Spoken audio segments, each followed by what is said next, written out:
3, 2.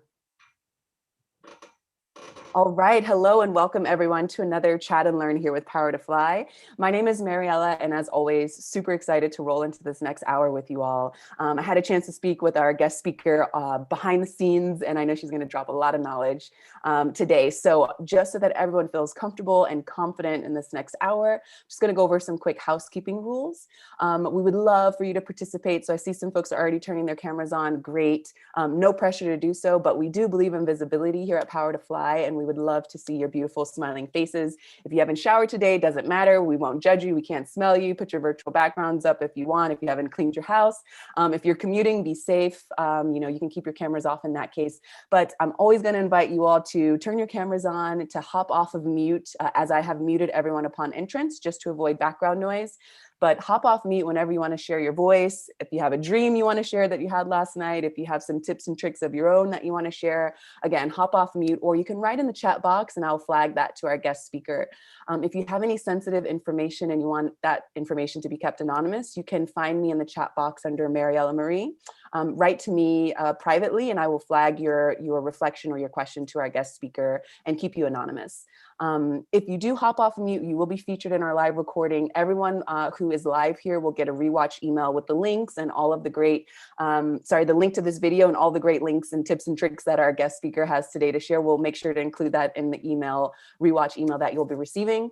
And the last thing I'll say is that we'd love for you to follow us on socials and subscribe to our YouTube channel so you can keep up with all the great chats we've got in store for you.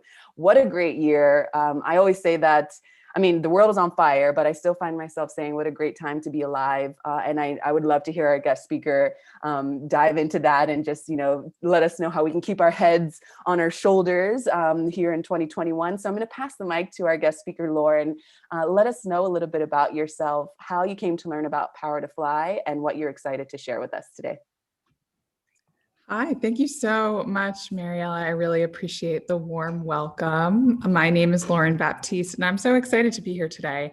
I found out about the Power to Fly through one of the members. She was like, I saw that, she knows that there's a big conference coming up. I believe it's at the end of this month. And she was like, you need to be part of this. Your ethos plus their ethos equals just magic. So here I am. I reached out just to connect with the community, and Paloma, who's also on the call today. She's been amazing to get me connected to today's chat. So thank you so much for having me. All right, so I want to just give a little bit of background because we're talking about something that really matters, and it's how we feel. And before we go into that, it's like, who is this person? How does she know how I feel? Or what's her experience? Or, I'm sure there might be that question on your mind. So let me just, debunk that for you. So as I was navigating the corporate environment for being in that place for over 10 years, traveling across the country, doing the whole, leaving Sunday night, coming back Friday night, repeating that for years on end. For me, I lived in corporate culture. I understood what it was to be high achieving, high accomplishing, working my way up the ladder, but then something was suffering. And it wasn't until I actually saw fire. I didn't even smell smoke. I just saw the fire, and it was a little too late in my personal experience. And I'm happy to talk about that more. And, this is a really transparent conversation. So just sharing from that experience is that I realized that I wasn't the only one dealing with burnout, that there must be others out there that are also suffering. And I felt from that moment over 8 years ago, empowered to help those individuals who are at that place, who love what they do and love what they've built, but just are finding it hard to put the pieces together, helping them thrive. So what do? I do individual coaching one-on-one. I also work within organizations as a corporate well-being consultant. So I'm helping the employers create an environment where the employees can be successful, but then I'm also working one-on-one so that I can support in that way. So that's been a really incredible experience over the past years, really getting to understand broad strokes of what's happening in the environment. but also what's happening just in everyone's day-to-day life. And for me, especially in this time of COVID, I'm grateful that I have the tools, the resources to help others through this time. And it's just a really nice opportunity to be here today to share those with you. So please don't hesitate to reach out with any questions. I'm actually right now, I'm going to drop my personal information. So if you need to get in touch with me, you have my information. And I want to do that because I want to extend a hand out. When I was in that hard place over 8 years ago and actually ended up in a hospital because of it, I didn't have this. I didn't have this community. I didn't know that this existed, that there were resources and those that focus on this and tools to break out of it. So I had to do it the manual way. And my mission is to make sure that no one else has to deal with it on their own. So Mariella, thank you so much. Do we want to jump into questions? I'll let you drive this conversation. Absolutely, Lauren. Such a pleasure to have you on today. Thank you for sharing that much of your journey. And I hope that we can hear more of your journey throughout this hour. Yes, just because, transparency is key. I love speaking about emotional intelligence. And I love that you are a practitioner of Ayurveda. All these things are just ringing bells for me. And I feel like we don't talk about, this alternative healing or just kind of like this really holistic community as therapy as well, whether it be one-on-one or all together right now digitally. So again, you all have submitted some great questions offline. And again, I will echo what Lauren is saying.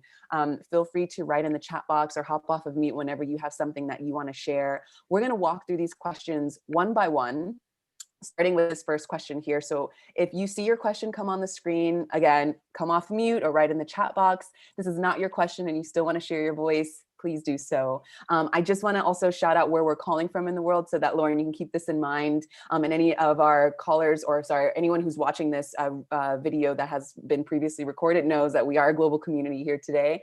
So I'm calling from Argentina. Our guest speaker is calling from New York. And I'm just going to, if you haven't already written in the chat box, go ahead and write it now and I'll shout everyone out here. So we've got Kentucky representing Atlanta, San Jose, California, Maryland, Reno, Nevada, Texas again, Nevada, again, awesome. So we've got Los Angeles, Pasadena, Washington, the Atlanta suburbs, Washington, awesome. So love that you all are taking the time to share this hour with us today. And again, more reason to share your voice in the chat box or hop off mute.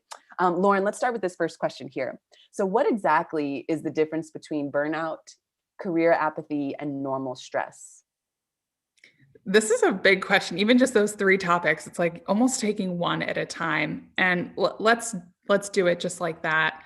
I want to start with career apathy, actually, because career apathy has really, in a simple way, it's this like numbness to my career. And that can come from so many reasons. So there could be numbness to your career just because you've been doing the same thing for 15 years. There can be apathy because of stress or burnout. There could be apathy just because of the people that are in your work environment. So for apathy, keeping it really short and sweet is just, I would say this like numbness or feeling that, something just isn't, you're not gelling with your current vibe at your job or in your profession or in your career. Stress is different than that, because stress, if we just take it to its really most foundational form, it's a response. Everything that we're experiencing is a response to a trigger. So if I pinch my shoulder, right, the pinching is kind of the me doing, and the response is the stress, which is the pain. Ow, my shoulder hurts, And so when we're talking about stress, it can be as simple as that. Something happens and it's how I perceive it, that either that pinching hurts or maybe it doesn't. But what happens, right, with normal stress is starting to navigate when it goes too far. Right? It could just be a quick little pinch on the shoulder, or I could just be holding or someone pulling, almost like feels like I'm going to break my arm, right? So you can notice that there are degrees of pain, degrees of response, and degrees of stress. And that's where burnout comes in, because burnout has this exacerbated stress effect. This is where burnout has gone beyond just normal stress of, I feel heaviness in my shoulders, or my eyes hurt because I just have been looking at my computer all day. This is more of a chronic condition. And it's actually defined, the World Wide Health Organization came out in, I believe it was 2019, early 2019, that burnout was a diagnosable disease. So just like I could go to the doctor and be given, or told that I have pneumonia, I could also go to a doctor and them tell me that I have burnout. And burnout is made up of three different things. It's this feeling, this like lethargy, this tiredness. It's deep cynicism, sarcasm, negativity, and then it's just this like disconnection from what is. So a little bit of that career apathy comes into this equation, but that's not the only piece of burnout. Burnout is so much more. So I hope that helps with that first question, but I thought this was a nice first question to set the stage, because just because you're stressed doesn't mean you're burnt out. Just because you're burnt out doesn't mean your career apathetic, and vice versa. I think it's really important to keep these separate as we're thinking about how to manage all of this. Beautifully said. Thank you so much for walking us through that. And I agree, this is a great way to set the tone. We do have some questions coming in the chat box, but I just want to move on to this next question because I know that you've got a beautiful presentation after this to show. So Erin, hold on tight there and I'll get to you in just one second. Okay, so Lauren, let's move on to this question. How can I recognize an upcoming burnout and what can I do to prevent it? Yeah, and this is another great question, because a lot of us have just been going through the day to day for maybe years. And it might be COVID that's bringing it to a head because things have changed. Or what I've heard is, COVID has actually created a different experience. Whereas even for me, my personal experience of burnout was working 80-hour weeks, traveling across the country, working with challenging people, not eating off of a plate, like eating out of like plastic, takeout stuff for days and days and months on end. So now burnout might look different to you. Burnout might look like, differences in your body, not being able, not feeling even the energy to go outside, the overwhelm of loved ones at home, or even the opposite of isolation, being by yourself. It might look different in a whole host of ways, physically, mentally, relationship-wise, emotionally, spiritually, like all the different ways. So, now it's been a little bit more challenging to recognize burnout because it's not as, let's say, perceived obvious as it might be now. So I want to actually walk each of you through the phases of burnout so that we can understand where I'm at. And I love this. This came from a source, Calmer. I added some to it, but I like to give them credit because they gave the foundation, and I built on it a little bit just based on my background and seeing the phases of it. But here there are these 5 phases of burnout. And you'll notice there's this honeymoon phase, which has that honeymoon feeling of newness and excitement and optimism and change, to the opposite side of the spectrum of chronic sadness, depression, fatigue, and this, you just see it over and over, chronic, because it's ongoing and it's over this extensive period of time. Now, most of us, we all hope to live in the honeymoon phase, right? Don't we all hope to be in the honeymoon phase always? But the idea is, if we are in the honeymoon phase, we're good. Our stress is managed. We're doing okay. We're using our stress as a good thing. Now, take a moment, and I'd love to see in the chat, when can stress be a good thing? So I'm just going to pause right now. When can stress, can you share an example, whether it's at work, whether it's a personal event, something in your life? When can stress be a good thing? Because stress does it gets a little bit of a negative connotation. And before we completely dump on stress, let's think about it.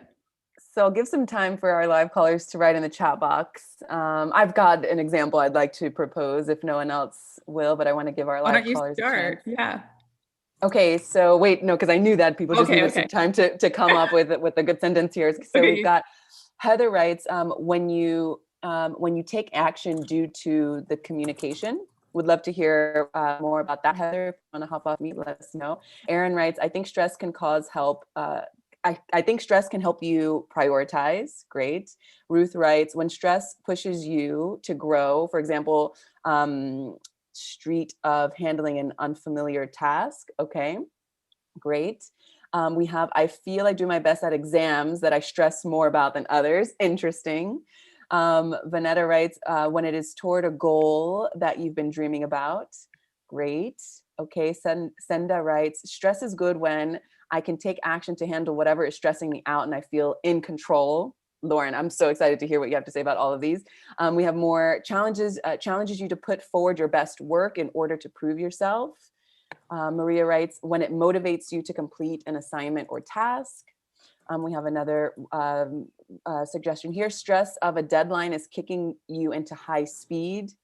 And then when I'm planning a fun event, though under stress, it feels good to see when I cross things off my list. Okay, so let's hold it there. And Lauren, would love to hear you reflect on these responses. Sorry if I butchered anyone's sentences. I was trying to read really quickly. No, I love these. And did you have yours that you wanted to add? Yes. So, okay, I just want to kind of put some things together that you're saying. So Sure. we often talk about burnout here and how to avoid burnout at Power to Fly with a lot of chats that we host, because it unfortunately is something very common today. Which we can totally unpack a little later. But one thing that always comes up is observing your body. And if you can understand what's happening in your body, maybe that can kind of clue you into, maybe you are going through one of these stages of burnout. So the breath, I always invite folks to reflect on their breath and their breathing. And I say, there's a survival breath and there is a deep belly breath, right? And unless someone is pushing you into the ocean or someone is attacking you from, in a dark alley, your body is intelligent and will kind of get all of the air that it needs. So that stress of like, I need to save my life, I'm underwater, I need to breathe so that I can survive. That would be my example of like, tuning into the body to see when, you're being stressed out. And in this case, it is a survival breath.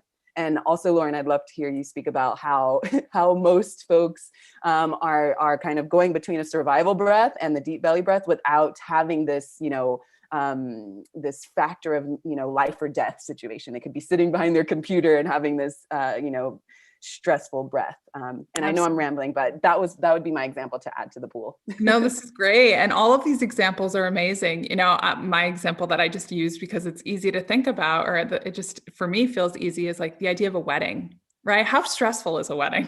Very, like if you were in it, if you've been in it, if you planned one, helped, a loved one with one, the idea of it's stressful, it's unrelenting, it never ends, but it's actually for the greater good of like, that couple or yourself or whoever that is. And I think all of these are actually wonderful because it actually allows me to expand even my definition of incorporating all yours, like, challenges that help you grow. Absolutely. That's a eustress. And that allows you to take your stress in that honeymoon phase and actually grow and develop because of it, versus now we'll start to see as you shift into the next three phases, the onset of stress, chronic stress, and the early burnout, that you can see that it starts to shift. So instead of even a wedding can go from like, you can go to like a burnt out bride or whatever, just by experiencing, like by taking on too much of it or by seeing it shift. And so staying in a work context, because I think just, most of us are like living in that burnt out workplace, notice how it can start to grow from onset of stress. Maybe you notice, okay, I have a busy engagement. Okay, I can't really eat dinner, or let me scrap something together real quick, throw something in the microwave versus make something, with love from home. Then you can start to see it as it builds on that maybe you have to start drinking coffee because you have to pull the all-nighters. Maybe you notice that this time of year you get sick more frequently because you're working, you're not sleeping as much. Like notice that as the behavior changes, because of the stress, so does the result or the effect. And you can see that as you enter from chronic stress into burnout, which is where a lot of us live between those two, we can start to feel things are changing. But because it doesn't happen overnight, we are sometimes too strong for our own good, where we don't actually recognize it. So I would like to put it on this slide because it's really nice to see for ourselves, whoa, I'm in phase 4. Like, I didn't think so, so, and I probably should have had a polling question here or something, or feel free to just send me a private message of like, on a scale of 1 to 5, 1 being honeymoon phase, 5 being chronic burnout, where are you? If you feel open to sharing that with me or with the community, but it is, I know just based on doing this a few times and connecting with so many of us right now, a lot of us are in that 3-4 range. If we're in that 5 range, it's something that, it's really important to do something about it. But I would say even if you're in that 3-4 range, it's important to do something about it. If you're in the 1 to 2, even if you're in the 2, you want to work your way back to that honeymoon phase to the best you can. We can all find improvement in our stress through well-being, which I'm going to make sure I'm not leaving anyone hanging now that you know what burnout is. Mic drop, have a good afternoon. It's really important. Like, first is awareness, and then we can start to shift into healing from that. So I would love to know, whether, I know the person, I don't know if the person who asked that question is here today, but is that helpful? Do they feel like, can I start to recognize it a little bit easier? Because if I just see maybe just, okay, my sleep is reduced, does that mean I'm chronically burnt out? Or if I'm starting to pull away from my loved ones, is that just some stress, or is that actually is it something else? Beautiful. And let me know if you've got any private messages to respond to your question here, but we've got some folks that are sharing willingly in the group chat, which I thank you all so much. So we've got a 3, a 2. We've got, I was in 5 and recently left my job as a result. I'm grateful to be back at 1 after too long living in 5. Congratulations, Heather. We got a 3.25. Monica, I would love to hear how you came up with that ratio. That's, I think it's great because we know ourselves more than anyone else, right? So if we can have this moment to reflect and observe. And I love that you talk about having the honeymoon phase and using that as a potential to not go all the way to the chronic burnout phase. And I'd love to just hear you speak about boundaries in that case, because that kind of is a word that's coming up as I'm saying, okay, if there's a way to maneuver through the honeymoon phase and not go to the chronic burnout, how do boundaries play in? Because I've seen so many folks who are super creative and they have all of the, desire to help and give, and then they give and give and give. And I say they, and of course, I've experienced this in my life. We give. We don't set the boundaries, and then we end up stressed out because we have offered too much of ourselves, or we have, been, really accepting more than we can have on the plate. We've got more 3s, 2s, and 3 again. So Lauren, take the mic and please reflect on these responses here in the chat box. And to your point about boundaries, we'll get there. The next phase, once awareness comes, is like finding a solution to it. I want to, just reiterate that this doesn't happen overnight. Very often, right? Chronic burnout can take months. It might be even in COVID, I would say it would still take months, because in the beginning we're more optimistic, but then things changed. But now we are, month 11, officially, we're in it and we're about to hit that full year cycle. And it's really important to see, how have you been over these phases of COVID? Have you noticed in the beginning, maybe there was more fear, or then maybe it shifted in the summer that, you felt better because there was more outdoor space? What I saw a lot of and heard a lot from individuals like each of you here is that the fall, as it started to get darker, colder, it started to get harder again. And we're at a point where it still feels a little bit challenging. We're not fully out of the woods yet. It's still cold and snowy and all of the things that happen this time of year. So there is the cyclicalness of our stress. For sure, my business, I see a lot less in the summer than I do this time of year, but it's important to make sure that we have tools that support us all year round, because the truth is that busy times come all year round, or circumstances happen every single day. And we need to make sure that we have tools, techniques, and things that we can do to manage it. So that's my goal for each of you today, to have a couple of things that you could walk away with and feel really excited about. Beautiful. And then we have Vanetta writes, yes, I learned seasonal depression is real since COVID. The shorter days had an impact on me this time. And then we've got Megna writes, capacity for accepting changes has dropped since COVID began. Thank you all for sharing. Okay, so let's move on to this next question. Again, if this is your question, feel free to write in the chat box or come off mute. If it's not your question, we still want to hear from you. So let's really participate and spread the love, because I think that it's great that we can join together and we can, have this combined collective thought, and for one way, just to know that we're not alone. So if anyone is out there on a chronic level, you're not alone. Across the board, we are here to I guess alleviate some of that stress by being here and speaking with each other now. So thank you for being present, everyone. Okay, sometimes you can be so used to feeling stressed out that you don't see the negative impact on your life. How do you finally realize that? I wanted to put this question after we talked about, the 5 phases of burnout, because now there's awareness. We didn't go into the statistics of, this is pre-COVID statistics of like 2/3 of individuals already feel that work is the most stressful part of their life. That work creates the most stress in their life, and that there's just a relationship with the two very strongly that are directly correlated. So now that you can become a little bit more aware, where do you stand? Am I a 1, 2, 3, 4, 5? All is a perfect number, right? There's no, even if you said, oh, I'm a 1, like, hang on, because that's right now. Like, we're all going to have cycles of our life where we're 1s and we're 5s and we're 2s. And it's not to say like, I'm better, I got this. It's just to say like, when I get to a 5, is there things that I could do to get out of it faster? If I'm in that place of seeing a slip from a 2 to a 3, is there something I can do with boundaries, with routine, with diet shift that just helps me stay in that lower number? So again, it's just awareness. There's no judgment on that number. So now that I realized the negative impact that stress is having on my life, like, now what do I do?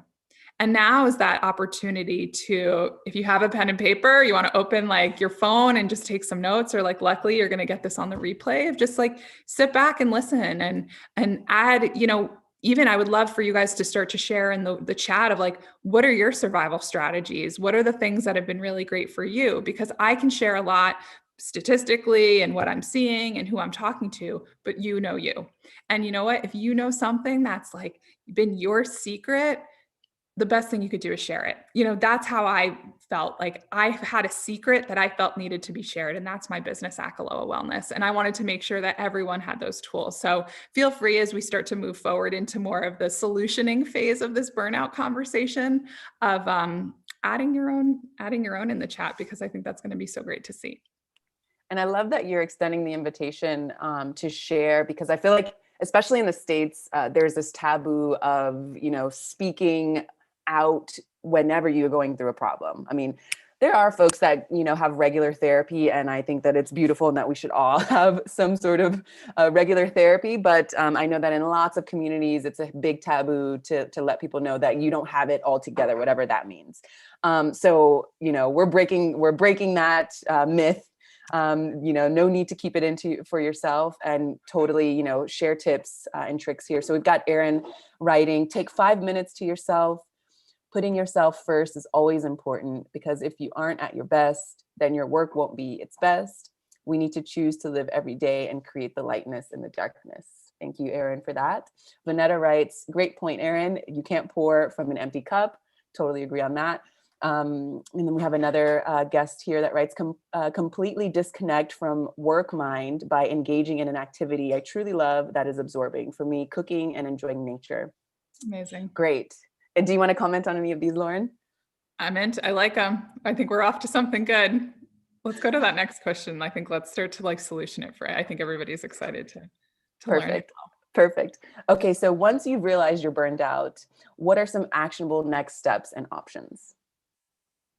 Great. So now that I'm at that place, right, whether I'm a 2, 3, 4, or 5, what do I do? Well, now it's starting to figure out, what do I need, right?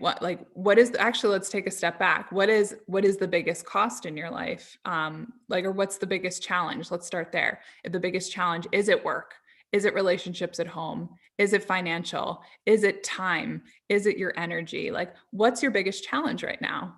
Because if you can identify what my biggest challenge is, that then gives you a starting point to figure out the next step. So, okay, let's all take a moment and write that down. Like, what is your biggest challenge? And some of you might be like, Lauren, all those things you said, I'm equally challenged by, but I invite you for today, just pick one.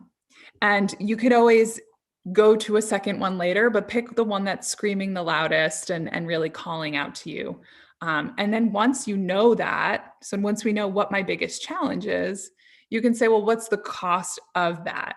So for example, my biggest, challenge for right now might be, I work so much that, my health is starting to falter because I'm not able to eat meals that are healthy. Right. So what's it costing me? Now I'm not eating healthy food. Now I'm gaining 15 pounds. Now I'm just trying to think of what else. Now I'm starting to notice acne on my skin. Now I feel a little less confident to go on a virtual date. Now I feel, and see how that one thing can start to spiral into all the areas of your life.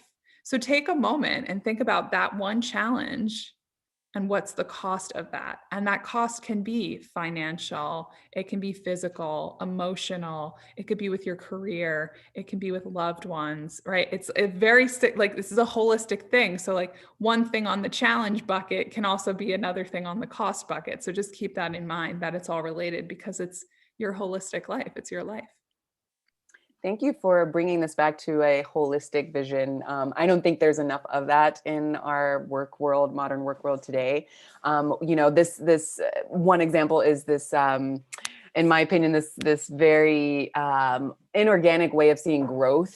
So all the businesses, they want growth, and I'm sure you can speak of this because you came from corporate America. It's like this, there are no limits, and growth is like. But what happens when you start to mirror that with the way that you work, right? I mean, that's a one-way trip to burnout, in my opinion. So looking at, how to see things in a more holistic vision, that we have cycles, and that the cycles affect us, and that it's great to try to be a part of that instead of trying to push against that. I love that you're echoing that. So thank you, Lauren. Yeah, you're welcome. All right, so let's move on to this next question here. How do you manage stress in a diverse and healthy way? I love this question. How do you manage stress in a diverse and healthy way? Well, the way that in Ayurveda, which I love, and if you've never heard of Ayurveda before, it's like the traditional Chinese medicine, or TCM, from an Indian lineage. And it's very tied with yoga. So a lot of times if you go to a yoga studio, you might see an Ayurveda workshop, and that's kind of how Ayurveda made its way into the United States. But it truly is an evidence-based science. It dates over 3,500 years old. There are practitioners, there are doctors all over the world. Like you would go to a Western doctor here, an Ayurvedic doctor is also able to support you in anything from surgery to a cleanse. So in Ayurveda, we think of, and I'll throw it. Yep, Ayurvedic. Thank you, Senda. Yeah, working together as a team. I love it. And so in Ayurveda, there are 4 components to good health. And I promise this will answer the question. And so the first one is physical. The second one is mental. The third one is spiritual. And then the fourth is the 5 senses. So that makes up the definition of health. So mind, body, soul, 5 senses. And we'll play into the 5 senses a little bit more and talk about that. And I think a lot of us have heard of mind, body, soul, and that, how do I find alignment and connection? Great. But if we're leaving out the 5 senses, we're actually doing ourselves a disservice. So if I keep, let's say, have you ever watched a murder mystery right before bed and then had nightmares? That is us abusing our senses, right? We're looking at like gory, scary, movies, and then we're wondering why we can't sleep. Now that's maybe an extreme circumstance, or one that might just ring loudly, but that exists in every sense. Like think about the news that we listen to, how positive and uplifting it is, right? Or think about, looking outside and, maybe we're not in a very peaceful environment. Maybe we're just looking at our view is of Wall Street and we just see people buzzing around, or we just see people angry and protesting, or we see, even what we see can be hard sometimes. What we smell can be challenging. Imagine walking like the streets of a city in the summer, right? It smells like garbage and, I'll leave that to your imagination. But notice how every sense can be abused, but every sense can be cleansed and purified and brought us back to health. And I would love for you to even just take a moment and notice what's even in looking just beyond your computer screen right now, is there anything that's either a sensual pleasure or a sensual detriment of like looking at something and you're like, oh, this is ugly, like, I don't like this view. Or is it like, oh, I smell this and this smells really good? And sensual pleasure, right? We're just talking about like platonic talk, but, and even if it's not for you, whatever you see behind you, that's your own thing and that's totally fine. But like, we're just talking about like the senses for the sake of working their best so that we can be our best. So when we talk about how do we manage stress in a diverse and healthy way, it starts with doing an audit of your experience of what do you hear? What are you listening to on a daily basis? What do you see and experience? What are you reading? What emails? What tone from other people? Even noticing like everything, even taste, right? Eating fast food, fried food, frozen food every single day for a long period of time can start to throw us off. And what that does is when our senses become faulty, we become more sensitive to a storm. We're less rooted, we're less grounded, we're more able to be thrown off of our path. So when our boss comes in with a nasty phone call or throws us under the bus for something, instead of saying, he's just stressed, she's just stressed, it's more of like, who do they think they are to talk to me like that, And so instead, let's manage our stress by managing ourselves. And so I love Ayurveda for that reason, because it does give a lot of opportunity to find a health in a diverse way. I love this. I mean, I'm so grateful that you're sharing this. I am also an advocate for awakening the senses. I feel like there's so much shit in everything these days, and it's like, you can't scrape the bottom if you are not privileged enough to have the awareness and the money to buy a specific kind of pot, you will scrape shit up into your food, and that is putting toxic stuff into your food. And then, we have, conversations that can be toxic from elements to energy.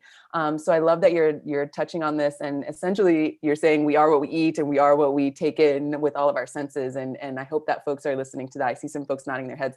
I do have a private message here. What about the sixth sense, intuition, gut instinct? It has a place.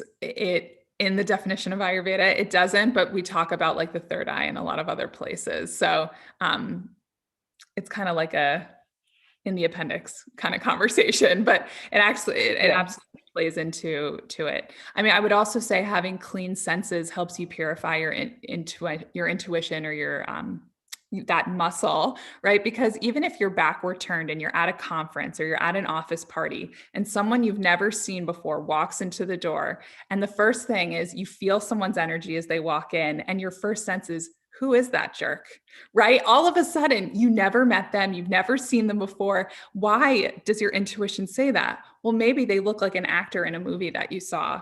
Maybe they resemble some type of stereotype that like all of a sudden gives you unconscious bias. So I will say that the more we purify all of the five senses in a very, in a gross way, right? In a tangible way, you'll notice that all of the sixth plus senses get more refined as you go further. Beautiful. I love your response to that. Thank you for that private message as well. All right, so let's move on to this next question. With 2020's shift to working from home, I find myself working longer hours and through lunch sometimes to keep up with the work. While I have set up blocks in my schedule to take breaks, I rarely stick to them because I get anxiety over leaving my inbox throughout the day. What strategies do you recommend to keep yourself from burning out this way? This is where boundaries comes in. Boundary play is really important. And so I talk about physical boundaries and emotional boundaries. Right now, today, let's talk about physical boundaries because they're the most tangible, they're the most real. So what we're seeing here, and thank you so much for this honest give, right? It's like, it's putting your heart out there and it's allowing others to learn from it. And, even if we wanted to raise our hands, I'm sure a lot of us, even if we didn't submit this question, we could say, oh yeah, like I could have submitted this question. So when we're looking at this, it's really important to remember how important self-care is with our overall success in life. I can have, let's say, a six pack, but if I don't eat daily, then what's a six pack if I'm not nourished? Or, the same could go for work of like, I'm going to work, 20 out of 24 hours in my day. But if I don't sleep, that's going to have a long-term cost. And so this is important too, because this is that little shift over time, moving me from like a 2 to a 3. Okay, I find myself working long hours, maybe not eating. Now I'm seeing that I set up breaks, but I don't take them. So a couple of ideas. One, because sometimes, right, it's so much easier to serve someone else than it is to serve myself. That's a very often comment that I get. Have an accountability buddy. Find someone who you work with, find someone who you're friends with, and just say, like, let's eat lunch together. Let's cook and eat lunch. And you carve out an hour once a week, 12 o'clock on Wednesdays, and you guys make your lunch and eat it together as if you were right next to each other. What that's going to do, you're more likely to show up for them, and it's going to benefit you. So that's one thing that you can do, is start to incorporate someone in your life that you can have that exchange with. And you could bring in different friends for different things, or have 5 different friends and repeat them every week, Mondays with Mary and Tuesdays with Tom. And it's like, it becomes like a great thing. But that's one thing for sure that you can do. Another thing is sign up for a course. A lot of times, there are meditation courses out there. I do coaching programs, and what it does is create accountability, structure, and support to allow individuals to create that kind of space. The other thing I could even mention is hold yourself to it like you would a work deadline, like you would to your loved one, for 21 days. They say it's 21 days for it to become a habit, right? Or for it to become a routine, and then 40 days for it to become a habit. So see if you can do 3 weeks of non-consecutive, like, I'm going to take a 15-minute walk outside, rain, sleet, snow, whatever, get outside. And it doesn't have to be hour-long chunks, or that class that starts at 6 o'clock if that feels too demanding with my work schedule. But my ask to each of you is, can you find me 15 minutes? It's usually, if you can just start with 15 minutes a day. Every client I work with, that's the initial commitment that we make to each other. Give me 15 minutes, and I promise that you'll feel a difference if it's applied consistently. So what you'll notice is, if you can start to do that for yourself, 15 minutes of maybe getting outside, meditation for 5 minutes, stretching for 5 minutes, and maybe massaging your feet for 5 minutes, right? It doesn't have to be the same thing for 15 minutes, but commit yourself to that time. And you'll notice, wow, this actually feels good. Oh, I was actually more productive. And I was able to do my 15-minute thing and still end work at my normal time. So I want to throw those out there and see, like, what does this group think? What would you recommend to this individual, whether, it should be a dose of our own medicine, or whether we think it's helping the person who submitted this question. What would we put? Break time. How do we keep that real?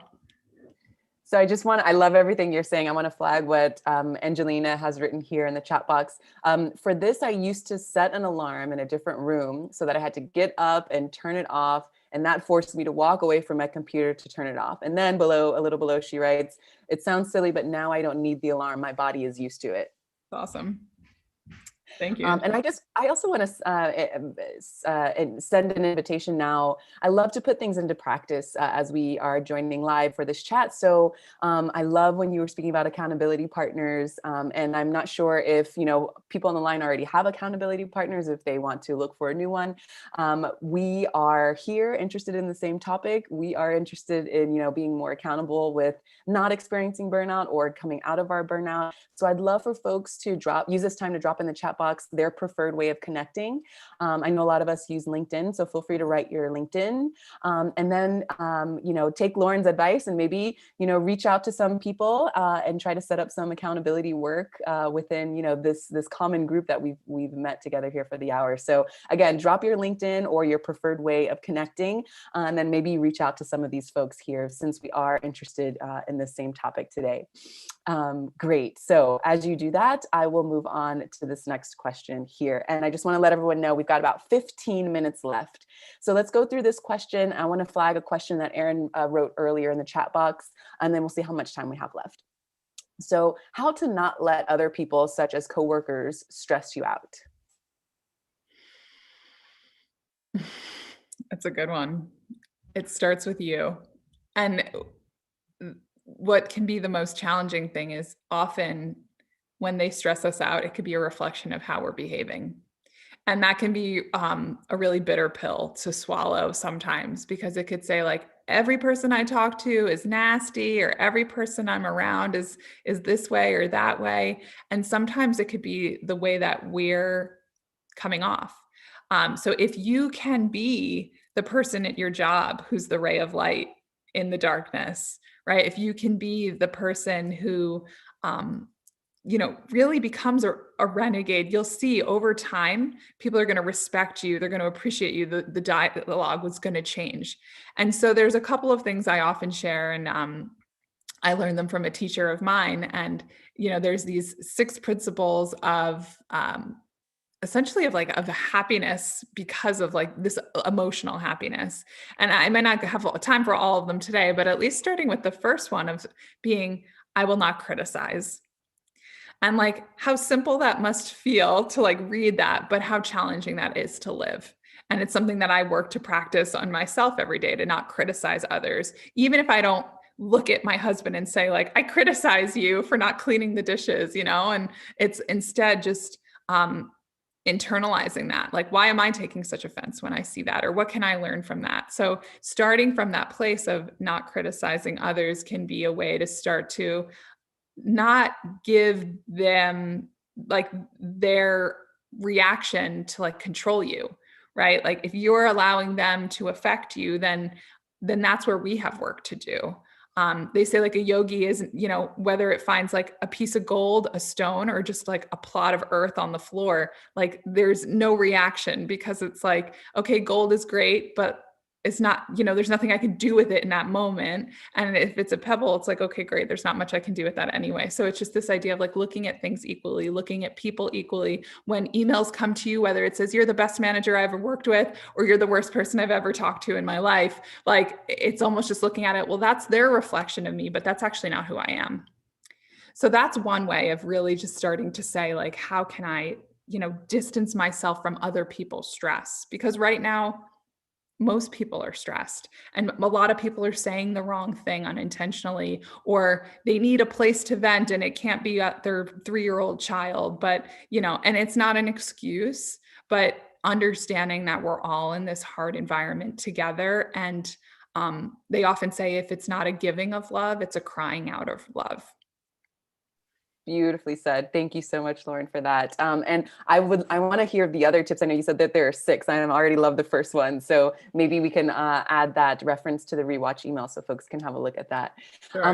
I want to take time to flag a question we had earlier from Aaron, who writes, "Hi, I am the sales manager and HR manager in training, and I work with my dad, CEO, and both brothers. What's a great way to manage family relationships versus working with employees?" I love this question, Aaron. So managing relationships, and you're saying like to almost like, and Aaron, I would love for you to come off and clarify too. Do you mean, just the way you can share out of being like, I'm still your manager, and how do I manage the group and in a graceful way? Yeah, my family's business is a small company, and so for me, it's trying to understand how to be a manager in the workplace and also sort of separate the familial emotions of working with my dad as my boss and my brothers, and then to continue just being able to be a great manager for others. So it's sort of a lot of different things coming together, but really like just working in a familial business, like how to kind of separate that stress of what your family life is versus what your life is within the business. Yeah, I mean, I think it's a great question because it's so intertwined, and this is like the definition of just like intertwined, right? It's not just like, okay, work is intertwined with your personal life. Like it is your personal life. And it can be, depending on your family members, it's the conversation of like, talking to them about it and like getting a meeting and saying like, I want to talk to this group because I notice everybody's a little stressed. And, sometimes in a family way, you can say it very like, hey, everybody's being rude right now and we need to like change that, where you might not be able to say that, however you need to say it, but you might be able to say it in a different way with your family. I'm actually going to throw the 6 pillars into the chat right now so you can read them. But the idea here is, even one thing I love, Aaron, that you could even invite with your family in your office is starting every meeting with gratitudes.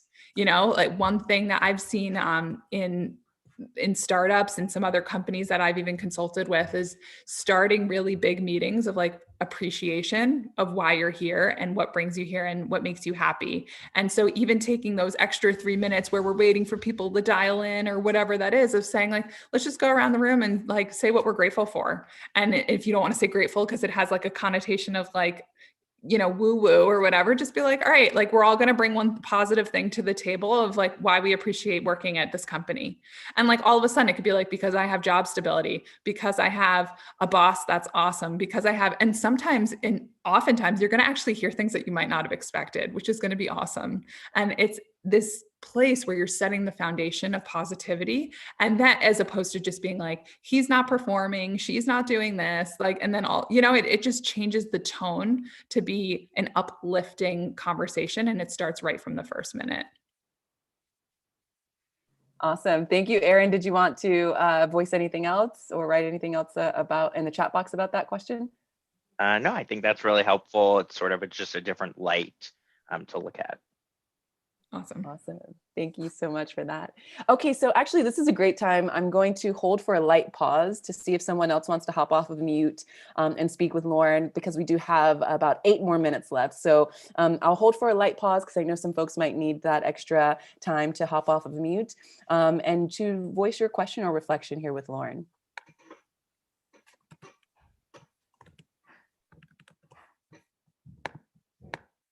I feel like there's so much we haven't even shared yet. I know. Okay, I do have a private message here. Sure. What if your accountability buddy doesn't hold you accountable to your promise? For example, not checking up with you regularly to see if you have upheld your promise. If this isn't related to the topic, feel free to move forward with the other questions. But just to speak about your accountability. Thank you for your question. I appreciate it. If this, right, I think in some ways you answered it yourself, like then they're not your accountability buddy. They're not holding you accountable. There's some even business networking groups where they talk about like coming up with 3 things that you're going to accomplish in every single day. And the idea is, okay, like it's Monday, I'm going to accomplish 1, 2, and 3. The idea is at the end of day 1 or the beginning of day 2, you speak with that person and you say, okay, walk me through. Did you accomplish 1, 2, and 3? And they might say, okay, I did 1 and 2, but I didn't get to 3. And the retort from the accountability buddy is, well, are you going to do 3 today? And what are your 3 things for today? And it's continuing that gentle push. And if the answer is no, then you retort back of like, well, is it really that important to you to eat healthy? Is it really that important to break through your burnout? And it's having that like, almost like giving them permission and an exchange of permission to hold each other to our highest regards. And one thing that I will say is sometimes it can be really hard to have that like very straightforward dialogue because you're nervous about hurting the other person or the exchange. And that's why a lot of people do invest in coaching or feel like it's good to have somebody who, I see you for you, Mariella. I know you want to be the best version of yourself, and I'm not going to hold you to your excuses. And that's like the reality. I'm going to hold you to the version of yourself you told me you wanted to be, that your heart is screaming for, not the version of yourself that wants to watch Netflix with like a gallon of ice cream once in a while. That's cool. And there's balance and moderation. But if you tell me you do that 20 times and you want to run a marathon, like I'm going to call you out on it and say, that's not going to work for you. So I love that. And I love how you are, bringing in your personal anecdotes, and you're also bringing in these sort of case studies that you've experienced and with the folks that you've worked with. We've got just about 5 minutes left. So I'd love to just pass the mic back to you. Let us know what you are offering these days, what you hope, people reach out to you for, especially as it relates to this topic. And then touch on anything else that you'd like as we wrap up this next couple of minutes here. Yeah, thank you so much, Mariella, and for everybody for your engagement and your questions and your comments. I mean, we could go on for so long, and an hour flies by so quickly. So my first invitation to you, I just threw all my information in the chat again. Feel free to connect with me on LinkedIn if you just want to see posts of what I'm up to. I was just published in Forbes. I'm going to be in Thrive Global in the upcoming weeks. And there's just a lot of thought leadership coming out. So sometimes it's nice to just read these things or to have these resources that you could bring into your organization that you can share with your colleagues or that you can pass along to someone who's stressed out. And if someone here on this call, whether you're watching live or on the replay, my invitation for all of you is to let's connect. And so for the first 10 that reach out to me, and I'm going to give Marielle the detail to throw into the debrief email of the first 10 who want to set up time with me, you'll get right on my calendar and we can help you break through what you're working through. So it's to give you an actionable next step in figuring out what you need to thrive. So I know that when I was experiencing it, I didn't have this. And for me, if I had a lifesaver thrown at me years ago, I know I would have saved years. I would have saved a lot of money, a lot of cost in my body and physical toll there. And I just know that what a coach can do can really change a life. So happy to even just have that conversation if you are ever wondering what that might be like. So I throw that out there. But yeah, we do all types of group coaching programs, individual programs. And yeah, I go into companies. So if you want to subliminally send my information to your HR company, I could even set you up with the best route of how to do that, because my mission here is that we can all thrive. So there's a way to do it. And, that's just my end statement. If you're here today and you're feeling stressed, don't just close the screen and move on to your next meeting. Take this opportunity to do something small that has the power to change your entire life. I love that. Thank you for the invitation, Lauren. And I love that you're working with individuals as well as teams, and then especially because you used to work in the corporate world and now you're doing this beautiful work on wellness. And in my opinion, these big companies need you. They need to hire you full time. And I know you can't stress yourself as, across the board, because then you would experience burnout and you would need to kind of take back some of your work there. But I really, I definitely agree with the sentiment of, this is important. And whether you're an individual or on a team and you think that this can serve you, please reach out to Lauren. I'm just the way that she's been speaking for this last hour, the awesome questions that you all have submitted offline, continue the dialogue with her. And I would just say, if there's one thing, so of course, the folks are going to reach out to you, Lauren, but if someone is on the more extreme side of, the 4, 5, and 6, what can they do right now when we hang up on this call? What can they do right now to just gather themselves and be more confident to not continue to go down the rabbit hole? Yeah, I mean, sometimes when we're in that place of extreme burnout, it could be hard to even get our head out of the sand. And for some of you who might even be watching this on the replay because you couldn't show up, I feel you, I get you, I was you.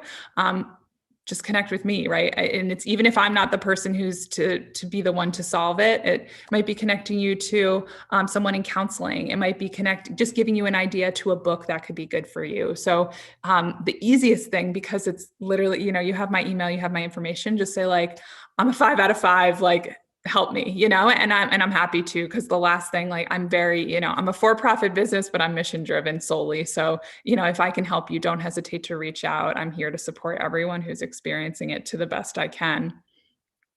Beautiful. Thank you, Lauren. I've learned so much with you today, and I'm thankful and grateful for all of our live callers as well. So take care of yourselves, everyone. Lauren will be expecting your emails. You will also get a rewatch email from Power to Fly with the link to this recorded chat. And I hope to see you all on the next Chat and Learn. Take care. Thank you.